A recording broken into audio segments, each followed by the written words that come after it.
people. I've never felt more vulnerable than I did just now when I was just sitting here wondering why this wasn't working. But I'm thrilled to be here. What's going on? It's good to see all of y'all. We're just hanging out. We're just hanging out and talking about Cowboys football. We actually opened the show because I'm enjoying watching the Joe Burrow situation going on, and I know that you'll be passionate about that because that's your guy, because you're an LSU man.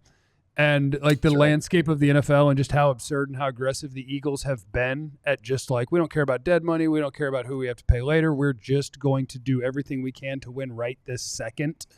And just my curiosity is, how does Jerry Jones look at that? Like, is that something where you just go, well, if they're going to do that, we'll just wait until hopefully it catches up to him? Or do you think he's got it in him to be like, okay, if that's what we do now?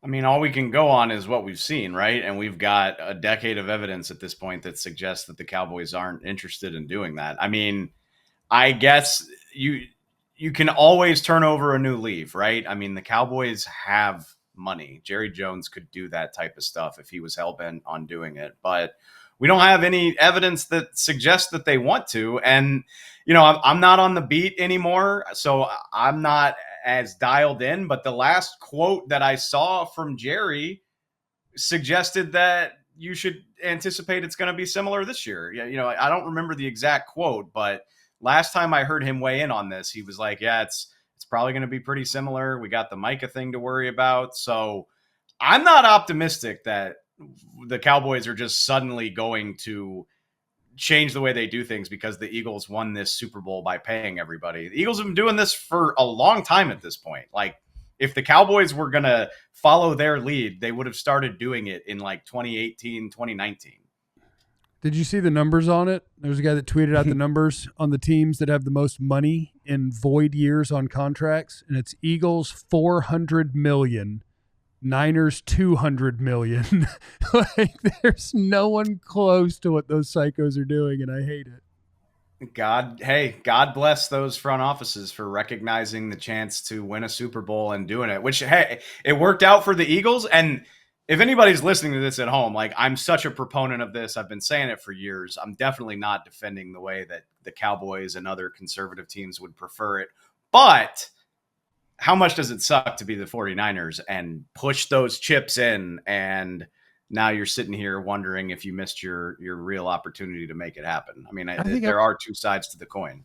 I must be a bad sports fan. I would give a lot to have been a 49er fan over the last half decade. Like, they were all up in that thing. You know what's funny? Win one.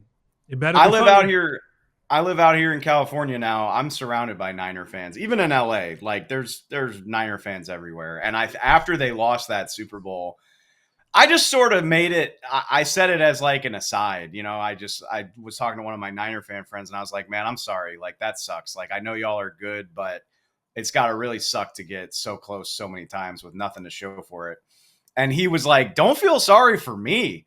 We've been awesome for like the last 6 years. And like, really, you know, how many teams have it better than the Niners? It's like the Chiefs right now. It's the Eagles, obviously, but the Niners are on a very short list of teams you would like to be a fan of right now, even with the missed opportunities. I think that's totally fair. Dave, you alluded to it earlier. You're not on the Cowboys beat anymore. Obviously, you guys still talk a lot about the Cowboys, but how is just kind of the perception of Dallas maybe changed for you since going from being within it to like now being a little bit on the outside? How the storylines changed? Has anything changed at all, or is it just, how has that been for you? You know, it doesn't feel a whole lot different to me. I think I've always prided myself on like keeping really everything in context and keeping an eye on the entire league. But what I will say, it's not so much different for me, but when I got out here and started doing more nationally angled programming, I still think people were a little bit behind on the reality of who the Cowboys are. And you guys know that, obviously, as people who talk about this team every day. But here, like, over the last year, it really feels like everybody has sort of come around on the reality of the situation. And like, you know, we're not doing as many segments about like Jerry Jones, the freewheeling oil man who, like, you never know what he's going to do. And the Cowboys have all these all pros. I think last offseason really caught a lot of people, even people who don't pay attention to the Cowboys were like, wait, what are they doing? I remember doing preview shows for the 2024 season where some people were higher on the Cowboys than others, but everybody universally agreed that they were not a team that should be grouped in with the contenders in the NFC. And obviously, I don't think anybody saw their season going quite as poorly as it did. But even in August, people were like, yeah, I don't know. I guess the Cowboys are fine, but they didn't really try to get better this year. So I think a lot of people have caught up to where things are. Whereas 2-3 years ago, definitely when I was on the beat, those of us in Dallas were like, hey, it's not like what you think it is. Whereas now I think everybody's everybody's pretty hip to it by now. Dave, with the draft not too far away, and the Cowboys have a lot of needs on this football team. From your perspective, what do you think they should try to attack first? I mean, the beauty of having a lot of holes on your roster is I don't think you need to spend a lot of time stressing about it. I think for me, it's hard not to watch the teams that advance in the postseason for the most part, and specifically the teams that played in the Super Bowl. They're so good on the lines. Obviously the Eagles speak for themselves. The Chiefs have the best interior trio on the offensive line, arguably in football. They also have Chris Jones and George Karlaftis, and they go pretty deep on the D line too. So I look at that and I say, I'd love to get a defensive lineman, whether it's an edge or if Mason Graham fell to the Cowboys. I know he went to Michigan. I don't give a damn. I think that would be amazing.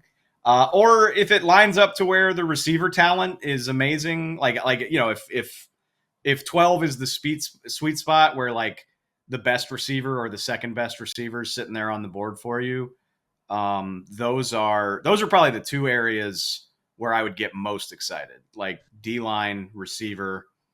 But like I said, the beauty of it is there's almost no position except quarterback where I would be like, this is dumb. What are you doing? Because they need that much help. What if it was quarterback? Yeah. If it was a quarterback, we would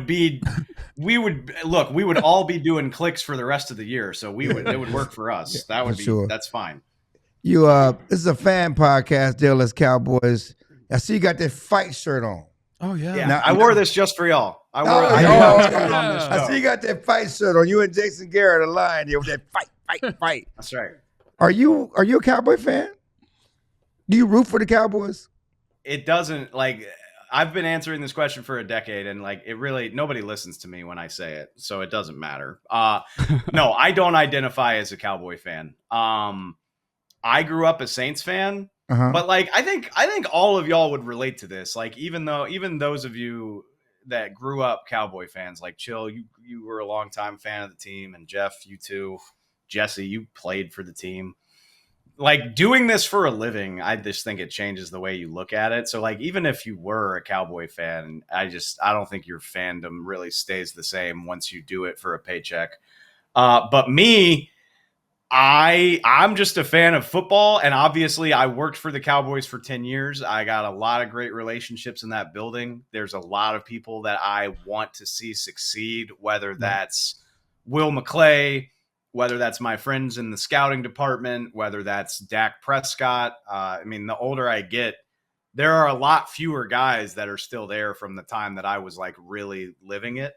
At this point, Dak and Zach Martin and Jordan Lewis are free agents, so I don't even know if they'll be back. The guys that I really kind of grew up around are all kind of disappearing. So it's mainly about relationships for me. Yeah. I promise you, I've never ever lost a wink of sleep about the result of a Cowboys game. But obviously, for a variety of reasons, it's fun to see them win. But I don't think of myself as a fan. It's Dave Helman from Fox Sports joining the broadcast. Dave, would you say that you are enjoying life more as a man with tons of money, living in California, engaged to a beautiful woman with a new puppy, or would you say you were happier when you were incredibly underpaid binge drinking on random weeknights at bad dive bars with me. And doing a show with me. And doing a show with me. Life is pretty good right now, but those are special memories to me. And man, like, I love where my career is at. I worked really hard to get it here, but like that stuff was all necessary to get where I am. Like doing TV with Jesse and doing radio with Jeff and going to too many events, like going to the combine too often and staying out too late and definitely drinking too much. I mean, those were some of the best days of my life. So like, I guess I'm not sad that they're over and I've transitioned into a more stable lifestyle, but damn, that was a lot of fun. It was great. Dave, before you go, pull your hoodie down like this a little bit. Are you raw dogging under that hoodie? No, never. Never. No raw dog. Oh, Never. No, Clarence is a psychopath. Yes. I saw all of that. Thank you. How do you know about like, this? Thank you. How do you know about this? I am terminally online. I see everything that y'all say. Just because I don't weigh in on it doesn't mean I don't see You're it. a saint, literally, and a scholar. This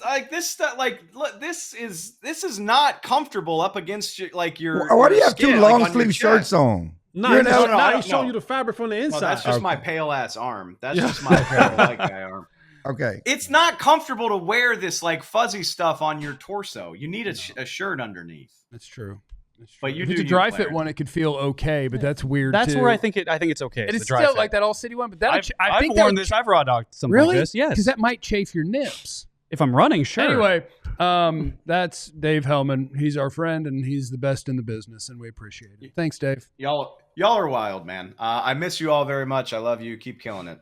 All right. Congratulations. He went and matured and got a real life. And I'm literally going to a dive bar tonight that we went to for 15 years, and one day I'll grow up.